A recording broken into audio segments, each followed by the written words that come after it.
যেমনটা তোমাদের কথা দিয়েছিলাম যে ভিডিওটা কন্টিনিউ করব, তোমরা আগের ভিডিওতে এই পর্যন্তই দেখেছিলে যে আমাকে কাকড়া বিছেতে কামড় দিয়েছে। তারপর থেকে বলি, যখনই আমি দেখতে পেলাম যে আমাকে কাকড়া বিছেতে কামড় দিয়ে, দেরি না করে তখনই একা একা বেরিয়ে গেলাম হসপিটালে। তবে রাস্তায় যেতে যেতে অনেকটাই টেনশন হচ্ছিল, তখন আমার সাথে কেউ ছিল না, আর তার উপরে কি হবে এটা ভেবেই যেন আরো বেশি টেনশন হচ্ছিল।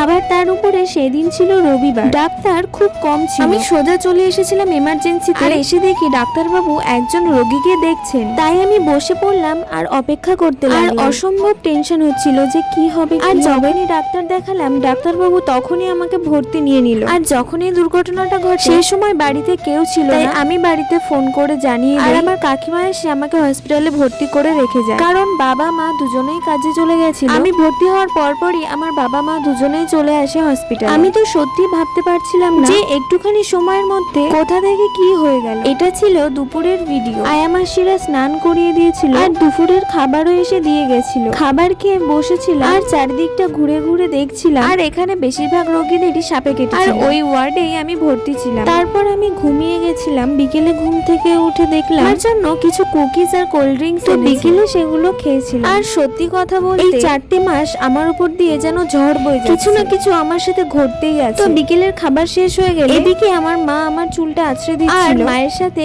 এইসব কথাগুলোই আলোচনা করছি। নেক্সট ব্লগে আমি পুরো ভিডিওটা শেষ করে দেব, তার জন্য প্লিজ আমার এই চ্যানেলটা সাবস্ক্রাইব করো আর আমার পাশে থেকো। আমার এই নতুন আর ছোট চ্যানেল বলে প্লিজ তোমরা কেউ স্কিপ করে যেও না। তো দেখা হচ্ছে নেক্সট ব্লগে।